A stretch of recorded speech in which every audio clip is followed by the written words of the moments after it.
Hey friends, so I'm out here working in the garden today. Tree roots have invaded the garden, and I like no-till. I like the idea, and I've been no-till since we moved here until now because, like I said, tree roots have invaded the garden. And the tree roots, I didn't realize this was happening last year, but the tree roots will take the moisture and steal it from the plants that I want growing. Sorry, trees, you're just gonna have to deal. I love trees, but I don't love tree roots in the garden because they steal my food. So, I got this tiller right behind me. It's a Sunjoe something or another. I'll link to it below. It's an electric tiller, and I know all of the gas electric stuff, okay? I can't really use gas-powered stuff because of the fumes. They bother me.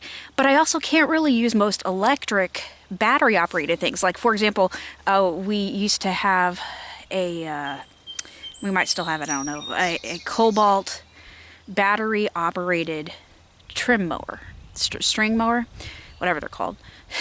My husband does landscaping, that's not my thing.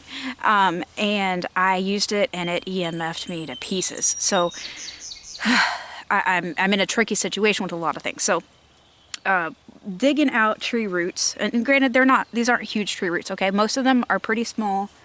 Let me go grab some, show you.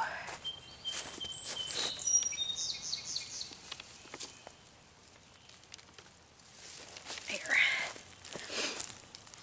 I just worked on these. So this is, this isn't huge, but most of them are small like this, okay? And I started digging this out by hand, and oh man, that really sucked. And it took me, I don't know, 4 hours to get just a small area done. And that was just for the birds. So I ordered this to see if it would work. I didn't really think it'd work. I was wrong, and I'm going to show you. Here we go. Let's see how this works. I don't do video editing for those who are new here. I know other people do video editing, and that's awesome for them. Not for me.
So this puppy was super easy to put together. I could not believe how easy it was to put together. It didn't take me very long to put together at all.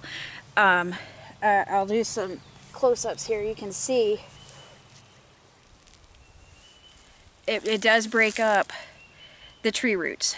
It is breaking up the roots for me, which I find very helpful. Basically, once I got it in here and I got it started going through here for the tree roots, it's making it so much easier for me. I had planned to put down landscape cloth in the rows in between my beds, which are just like, they're naturally raised beds. You know, we did a thing where, yes, we used cardboard, but it was many years ago. Cardboard was a lot less toxic then. So we did sheet mulching, and the year before we did the sheet mulching, I grew lots of clover here and some other things to prepare the soil, because it was very, very, very heavily compacted, extremely heavy clay soil.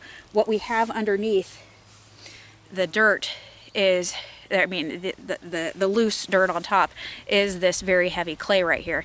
And this puppy, this tiller is digging up some of this heavy clay. I am so surprised at this. I am so delighted. It is so rare, number one, that you buy something and it works these days.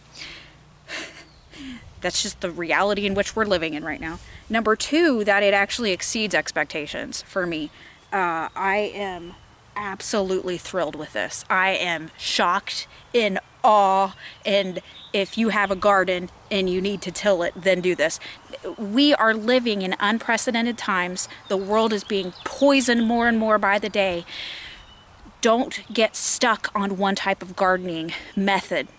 Because, so for example, we used to live in northern Indiana, and we practiced a very different type of gardening than we do here, because here we're living in a woods. We're living in southern Indiana. We have heavy clay soil. Up there, you got a foot of loam underneath. Here, I basically have to make the loam. I have to make the soil that isn't clay.